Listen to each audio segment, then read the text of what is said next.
Mbak Elisa Urcarus Alaso Cahyo Kuntadi, yuk. Jumeneng bebarengan. Ayo coba. Arum Bali iso diaturake. Yuk.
Lagi iki lho wayangan diiringi drone saka Iran ya iki. Wong nyambut gawe wong diiringi bom. Ha iya. Oh, kaya ngene nyambut gawe nek Dong Banteng, Mas. Nggih. Ngeri banget. Lah ngopo? Kokono banter kene banter. Kono ya swarane kaya ngene. Ha iya. Miris. Kayak iki sideme kapan, Mas? Iya. Iki Manut panitia dawuhe iki mercon iki nganti jam 4 esuk. Lah nggih, ora masalah aku wis lunas kok. Ora dagel ora apa-apa. Boleh. Sing penting becone entek yo. Nggih, ya. Iki selamat ra to, Nduk? Selamat Mas, tenangno pikirmu. Iki selamat tenan Kok nek ora? wedi tak kempet kowe ndelikone kene. Oh ya. Iki selamat tenan apa ora to, Mas? Selamat wis rahayu, wilujeng. Nggih. Tenangno pikirmu. Tombo teko lara minggat. Ora Selamat muga-muga. Iki pakurmatan kagem panjenengan lho. Ya kurmat kancane lho keweden, Mas. Lah ngopo? Lah iki lek bledos nendasku ora entek. Oh ya, jan tenan. Ora, awake dhewe iki malah diajari bersyukur marang Gusti ingkang nyipta jagat. Lah kok ngoten? Sing biasane perang kaya ngene iki lak Timur Tengah. Nggih, leres. Iran, Israel musuh karo Amerika. Nggih. Upamane ning Indonesia nek perang kaya ngono, wayange tidak ada. Oh. piye nasib awak dhewe ning nganti wayang? Ya awake dhewe nasibe ya gur delak-delik nang jero gentong. Makane aja nganti ana kaya ngono ning kene. Mas didongakne ayam tentrem kartro rahar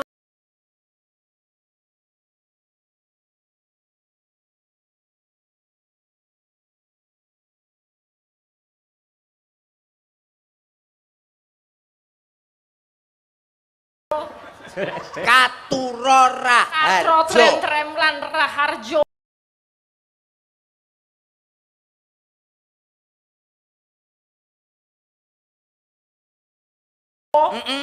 Kabeh ayam tentrem nyawiji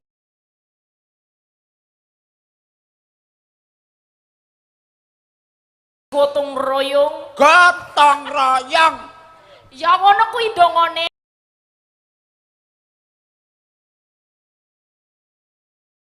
sing penting dongane salah koto-koto wis biasa kata-kata rasa mendeli yo ora aku ki nyawang kamu tuh pusing loh aku janjane lha nyapa motomu ning ndi ngono lho lho motoku nang kene lah kan kalau gareng itu enggak tahu iku maniknya itu ning ndi ngono kan mumet aku lene kowe pengen arep dudoi manikku ngerti nggone piye iya mas culeken kok nyambut gawe karo iki wae ping pindho ameng-ameng nyawa terus mas Lah pancen ciri khas gareng niku lak kira, nggih to, tangane ceko, sikile gejik. Lah kok iki nek gareng ora gejik sikile piye maksude? aku wis mari kok mas Ngopo iki lho wayang kulit sawangan iki lho sikile gejek iki lho tangane ceko kira gareng nguwahi pakem lek ngono kuwi ya wis aku tak gegan Cok kelingan lah kok njaba lapangan nganti tekan kene gejek bareng munggah panggung ora gejek ora ngono wong aku ane kono ora gejek kok masa iki usume lha apa oh kuwi lepen bison gedung banteng kabeh do apal-apal ya nduk ya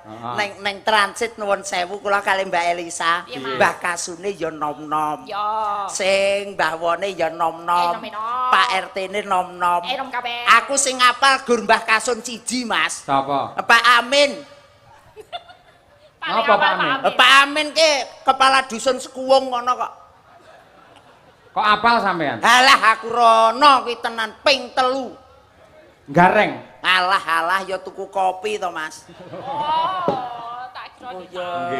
Nadyanto Mbak Lisa sampun dangu sanget dung banteng menika mboten wayangan ning menika sampun menjadi cita-cita warga masyarakat akhirnya bisa terwujud pada malam hari ini dengan presani sak lapangan penuh kaya ngoten niku dung banteng banget tumplek-blek aku ra iso melebu tadi sampai parkir nih aduh kita di mau masuk sini kudu biak teh nonton kuwi saking kebake tumplek-blek tumplek-blek ya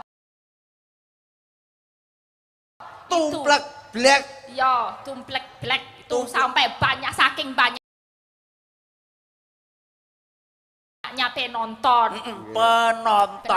makanya tak dongake Mas warga masyarakat sedoyo lan sapa kemawon sing ngumpul wis ningali nonton pertunjukan Ringgit Wajucul dalu menika Reng gareng.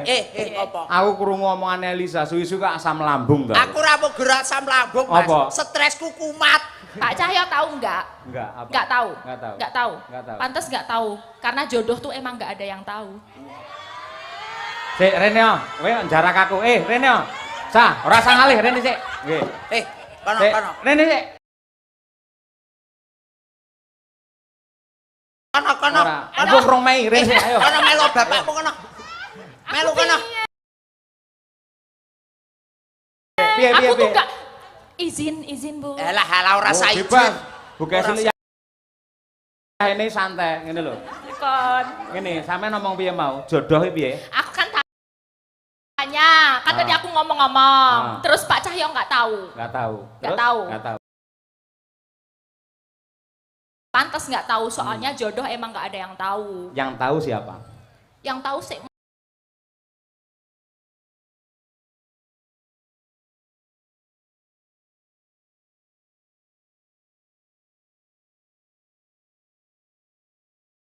Hokusu. Ora nek wangine apa-apa? Alah delok. Alah stroberi. Reng gareng. Tak omongi. Iki rata isui 7 dina. Cobi jajal kula ambuke Mas, cobi Mas. Nek jenengan wau ambune napa? Stroberi. Stroberi jajal. Oh nggih. Apa? Lah kok pesing ngene to. Kok malah pesing ora ngono. Ora sia-sia lho ini dalang idolaku. Pak Cahyo ku tadi. Ayo. Ya ora wong idolane jenengan. Idolane warga masyarakat Ponorogo, Nduk. Spesial ya. Spesial. Mulane penonton sakmene oke, ya menunggu beliaunya kiprahnya beliau sabetane piye apa neh nyabetke atiku Mas. Waduh. Wes ayo. Awakmu kuwi rasa ngono. Apa? Lek Mas Cahyo ki kan ya wis enek Bu Kesi. Ya ben 1122. 1 buat Sukesi Rahayu tapi 2 untuk Elisa selamanya. Waduh.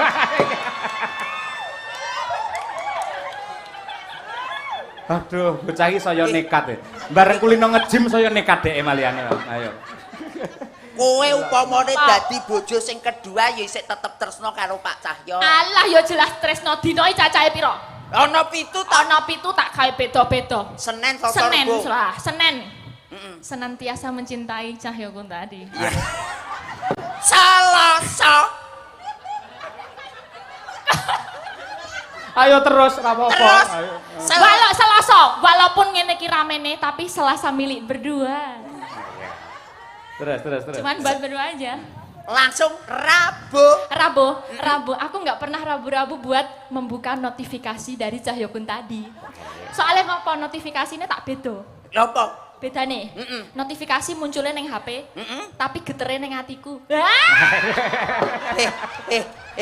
Ini bareng suwi rame lu bahane wakeh malian. Ngopo? Berarti sing getere nek kene iki kaya atimu to? Sing getere. Ati ki neng kene kok neng kene. Iki mau Rebo, bar ngono Kamis. Chemistry-nya tuh selalu nyambung, mesti langsung jodoh chemistry-nya Pak Cahyokun tadi ro Elisa Orcarus Alaso. Ya Allah. Berarti kamu itu chemistry-nya sama Mas Cahyokun tadi luar biasa. Wis biyen pas duwe pacar rawani omong ngono kuwi deh. Lah ya beda ana kipere ana satpame, sekarang kan free gitu loh. Jumat semua. Jumat ki lagu. Jumat kamu sayangku di dunia ini. Jumat kamu sayangku di dunia ini. Lek mau aku wis seneng tenan bareng saiki rada ragu-ragu. Ketoke kentuk iki malian. Kentuk ki apa? Kentuk ki apa? Kentuk. Wanita yang cantik itu namanya kentuk. Nah, wanita yang cantik itu namanya Gak bohong, tenang. Gak bohong, tenang. Swear. Lho takono wong Ponorogo ngono kuwi. Kentuk napa Pak Bu? Cantik. Kula kentuk. Kula kentuk mboten. Kentuk banget. Ya pancen aku pancen sak kentuk-kentuke wanita. Si paling kentuk dhewe, tapi aku ya kudu menghormati, Mas. Menghormati kan aku sapa? nomor loro. Sing nomor 1 Busu Kesi Rahayu. Berarti kudu sing kentuk beli. Bisa. Ya di voting dhisik to, di voting. Busu Kesi kentuk apa ora ngono. Ora rawani kentuk, Bukes Bekasi kentuk napa mboten, Pak Bu? Kalau Elisa kentuk napa mboten? Kentuk. Oh, berarti sing kentuk aku. Maaf ya, Bu. Pancen sing paling ayu kentuk dhewe Elisa Orcarus Alaso si Ratu kentuk. Paling kentuk. Alhamdulillah. Alhamdulillah. Terus apa mau terus Tekan apa sih tadi? Sabtu. Sabtu, cuman kamu Sabtu-Sabtunya di hatiku. Minggu keri dhewe. Kowe apa urung ngerti to, Sa? Minggu prei. Di saat dianjurkan pemerintah minggui prei jalan-jalan. Sa kuwi mau Senin wis. Selasa wis, Rebo wis, Kamis wis, Jumat wis, Sabtu ya wis. Iki saiki kari dhewe Mas Cahyo ya. Minggu. Minggu ki prei dianjurkan pemerintah prei dienggo jalan-jalan pijet nek kesel. Lah jaremu mau Sabtu satu untuk kamu. Ya, lah terus saiki Minggu. Minggu dianjurkan pemerintah tanggal abang prei. Wayahe pijet opo lah sak karepmu. Tegese iki ya artine kaya kuwi mau lek Sabtu satu untuk kamu ngono lho. Gek saiki Minggu. Minggu prei, wah kandhani angel iki. Goblok banget kuwi garek kena tanggal abang kok nekat ning ndi kowe. Nekat wae. Rasa ngopo-ngopo Minggu. Tegese niku kula kan negeste ngoten lho Mas Cahyo kados Senin niku wae kan nggih sae. Selasa ya apik, Rebo apik, Kamis apik, Jumat apik, Sabtu apik. Iki kali siji Minggu. Minggu prei ya, Pak. Iya tanggal abang. Iki aku karo Pak Cahyo iki wis plek. Minggu prei napa mlebu, Bu? Iki plek. Minggu prei napa mlebu? Plek. Mlebu apa mlebu? Ketoke sing wedok prei ora kena dienggo. Asem kok ya. Lah ngono. Karo ndongake Mas. Doa terbaik untuk warga masyarakat. Mas gareng dulu, Mas gareng dulu. Nggih, niki nuwun sewu ndongakne wong Kedung Badeng Mas nggih. Aja keloro-loro nalika semono, apik atine nalika sakmene. Nggih. Mula biyen keloro-loro artine niku barang sing ora bener nemplok ning kawasan mriki. Ning alhamdulillah dulur Kedung Badeng sakmenika manggih kawilujengan kebagas warasan selamat donya selamat akhirat Allahumma amin. Karek awakmu Selanjutnya Mbak Lisa ayo doa aku ya doane kaya mau kan kas ciri khas kene pangtung pantun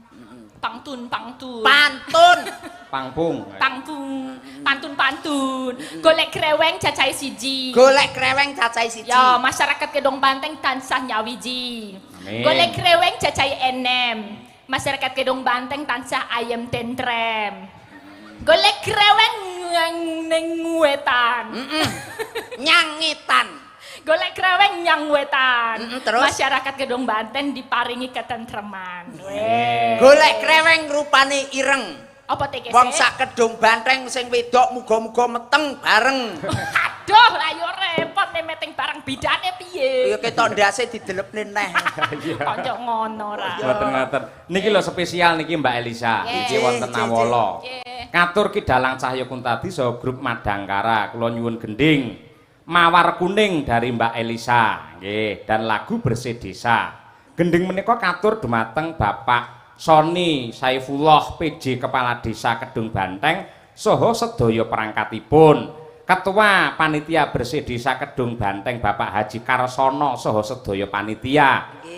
Para calon haji hajah khususipun Ibu Retnowati nggih saha Ki Cahya nggih. Mugi-mugi tansah pinaringan wilujeng awit bidal ngantos konduripun dipun gampilaken anggenipun nindakaken rukun haji ugi mugia dados haji hajah ingkang mabrur barokah matur sembah nuwun saking kula Bapak Suwandi. Ha iki lho Mbak, nggih.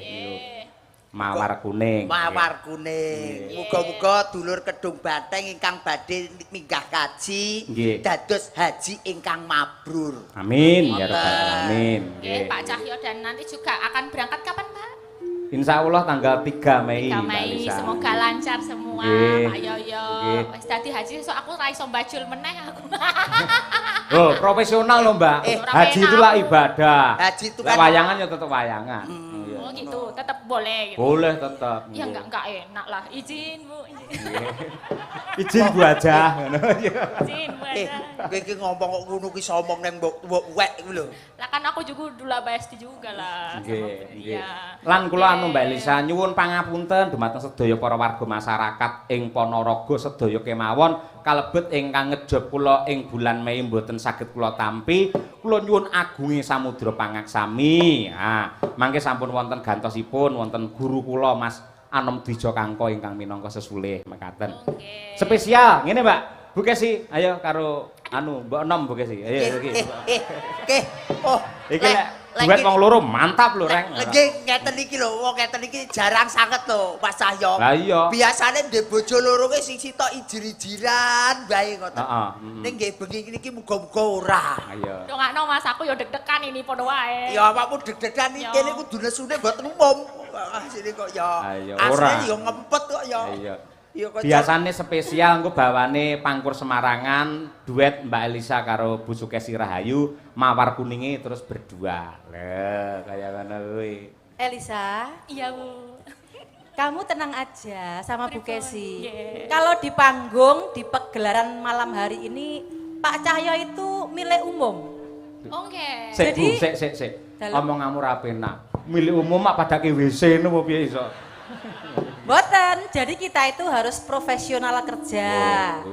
Teng panggung niku guyonan panjenengan malah tak anjurkan untuk berdialog kalih bintang tamu, guyon maton, nyerempet sithik, ndak apa-apa. Mergo atiku ki wis tak siapke dadi bojone dalang niku Mbak Elisa. Atine kudu jembar, padang lembah manah ora kena cemburuan. Lek cemburunan, wah lek kurabi karo Pak Cahyo ora bertahan 16 tahun. Ya ra? 16 tahun loh Mas Kareng. Iya lumayan. Ning asline ya ngempet tok. Ora ngompori ah Mas Kareng iki lho. Asline ya ngempet. Kowe aja ngawur, Reng. Nuwun sewu, lek aku ora tanggapan karo Bu Kesi. Anak-anak tak kon ning omah, aku lunga berdua. Kalih Bu Kesi. Lho ning mall ngono kuwi. Mesti mesra romantis tak gandeng tangane. Jenengan kali Mbak Kesi? Angger ning mall mesti digandeng. Gandeng. Mergo ora tak gandeng ora tak cekel tangan. Kuwi njupuki apa-apa nek. Tak kira nek mesra ngono plane. Ayo to. Kira. Mesrane mung karo awakmu El. Mosok enggak gitu, Bu. Ning aku upama tenan karo awakmu aku malah beneran kok El. Kok beneran ribet to, Bu? Penak tanggung jawabku iku ngopeni bojo sing kaya ngono gagahe iku penak. Engko misale aku kesel, awakmu sing gentini jeti. Loh, bojo dalang kuwi wah remangsamu abot lho El. Ladenane kuwi abot. Kadang-kadang lek esuk nyuwun susu. Awan nyuwun kopi. bengi nyuwun wedang jahe. Lah aku lek mendina nglayani dhek kan yo kesel to, El. Repot nggih, Bu. Repot. Oh, jadi Lagi bagi iki lho. tugas. Lagi iki nyeluk bojone iso dheke lho. Iki Elisa karo Bu Gesi padha ae asine iki ora. Lek omong do teng tepet cotot kabeh ora.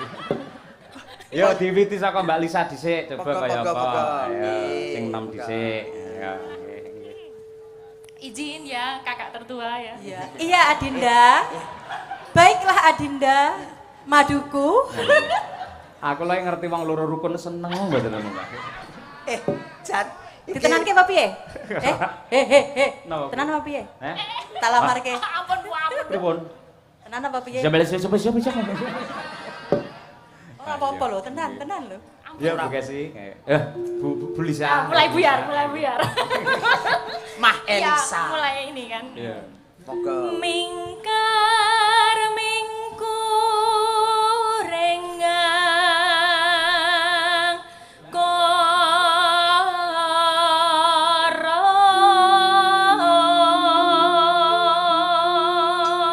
Para penonton tepuk tangan untuk Mbak Elisa luar biasa. Dudu wong Jawa ning suarane njawani. Istimewane teng Ponorogo niki Mas Sahyoku tadi. Nggih to. Wong yang ngendikan niku Mbak Elisa nggih Bu Kesi. Nuwun sewu kena diarani jarine wong kene ting pecotot. Ning yen nembang niku suwatene jos. Saya sangat. Boten kula niku sak gaduk-gaduk niku nggih belajar kepada kakak tertua ini. Nggih. Inspirator saya. Sak gaduk-gaduk iki apa to, Sak Dik? gaduk-gaduk itu sebisa-bisanya. Aku kok Sesampai-sampainya segaduk-gaduk. sesuk karo kakak dolan ning mall Iya. utawa dolan ning Taman Juruk. Oh, iya. Tak warai tata basa sing apik ya Oh Cahayu. iya, Mbak Yu. Rukun to, Pak?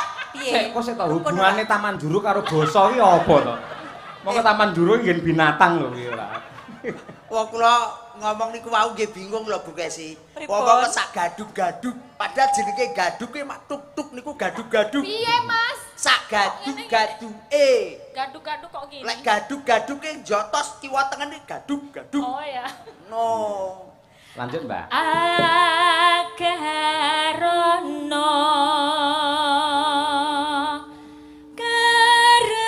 karenan marti si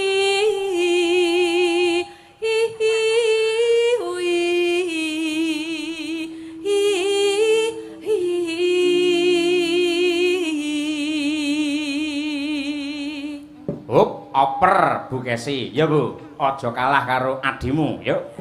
Aja kalah karo mbok nom ngono lho. Iya. Kok iso adimu kuwi kok. Gareng iki ora.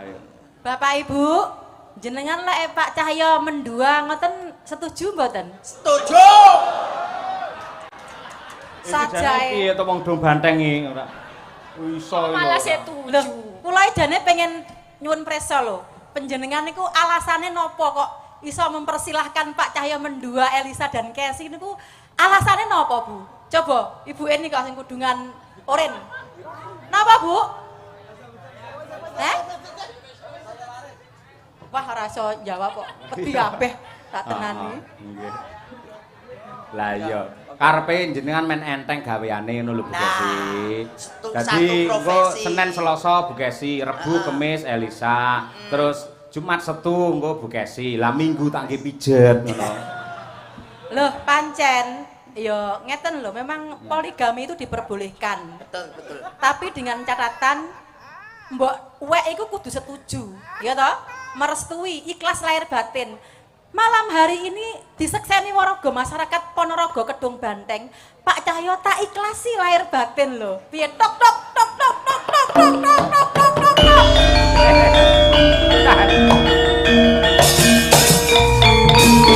Cek Bu Kesi, tak sawang kok kene sampean ngomong ikhlas ning kok ngendur gelungan kemendeng metu keluwe to. Wong jenengan kok ketawis teng mriku kemendeng, Mas. Lah lek keng mriki niki ketawise Mbak anu Kesi bahaya, Mas. Napa? Mekrok ngoten. Modele kaya arep teladung. Ora, apa ketok auraku lek nesu? Ora ketok. Gak ketok. Buktekno Bu Kesi, yo suaramu kaya apa? Iki ratune Pangkur Semarangan iki. Iki.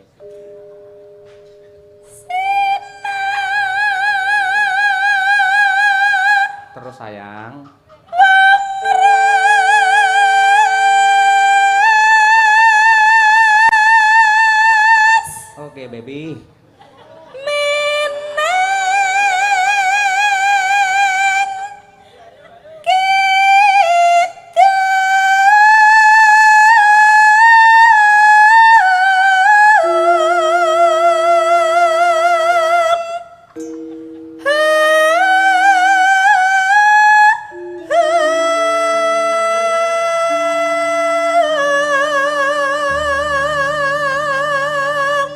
munggah keneh Bu Kesi. Mbak Elisa kudu memperhatikan. Ayo. Hari iki kudu sampean iso ngene iki kuduan. Kowe aja nganti kalah lho, aja nganti kalah. Kowe pendukungke aku.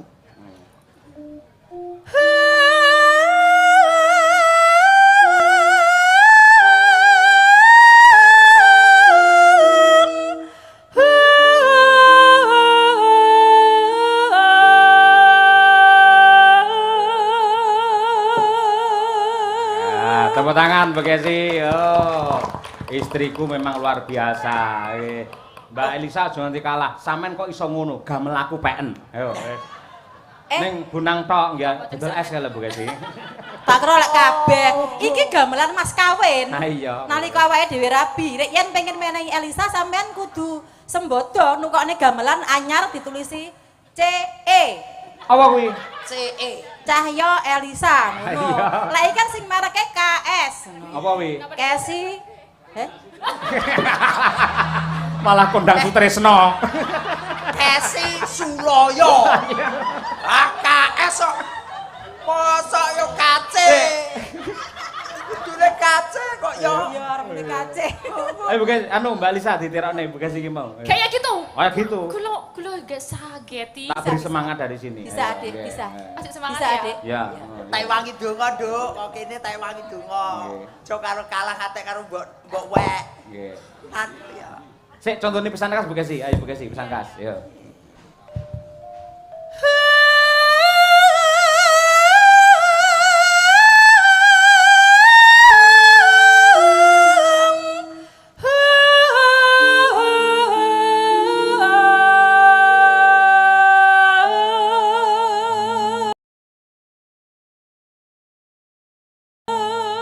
Oke, selanjutnya yuk Nadia Arina, yuk.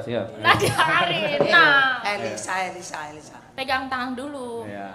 Asik. Alah karepmu. Sabar.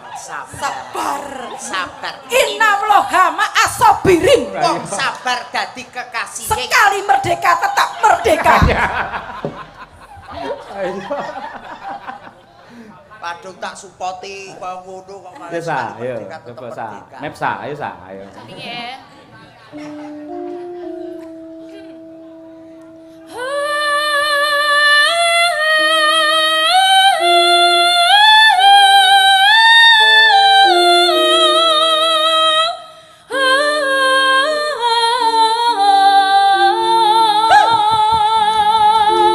Salim. Selamat adikku sayang.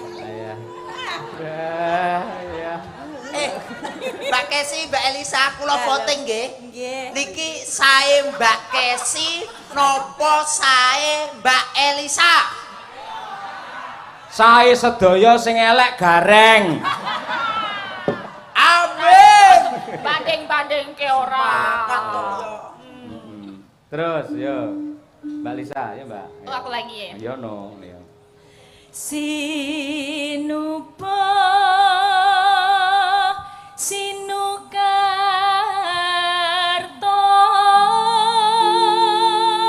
Mreh Kretarto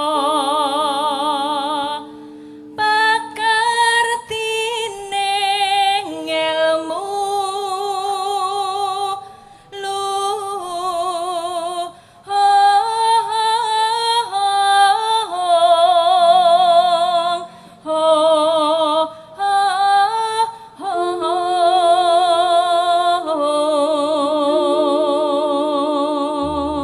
Mangga buka es. Buka es.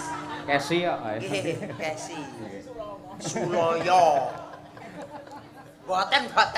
Kesi Cahya Kuntabi. Ayo. Ora melu-melu aku mekrok kok wisan. Ya, ngeten iki. Kang tumrap ning tanah Jawa.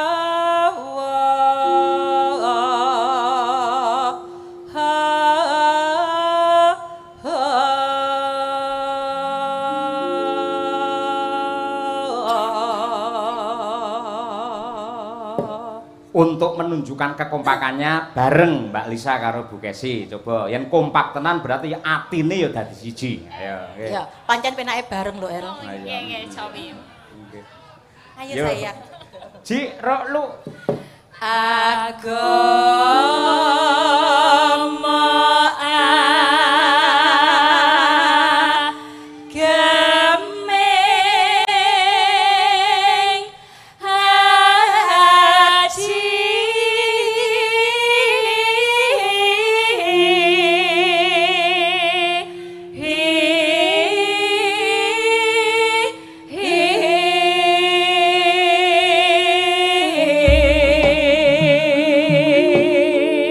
para lenggah tepuk tangan untuk dua-duanya luar biasa, serasi kompak seimbang dan terasa. Ayo nggih. Mugi-mugi warga masyarakat Kedung Banteng mriki terhibur, atine seneng, terus tahun ngarep nanggap wayang Pak Cahyo Kuntadi maneh. Amin. Bajute adalah mawar kuning. Mbak Elisa nembang mawar kuning saged? Saged. Nah, bonus 100.000 rene ya. Alah. Ya ampun, aku ya melek to ya. Bu Kesi, mawar kuning saged? Saged. Mriki kula iki luman karo wong-wong nggih. Matur nuwun Pak Dalang. Mas Gareng, Dalem. mawar kuning saged? Mboten. Nggih pun, nggih. Mang merongos mriku. Ora masalah, terah yo nasib kelek sobek yo ngene iki ora masalah. Yang penting kula tesih hoping kali Mbah Wo sekuwung ya. Mawar kuning. Mawar adalah bunga yang indah merekah, kuning adalah emas. Semoga bersih desa Kedung Banteng tahun 2026 menjadi indah merekah menuju zaman keemasan. Dados.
zaman yang paling indah ya iki.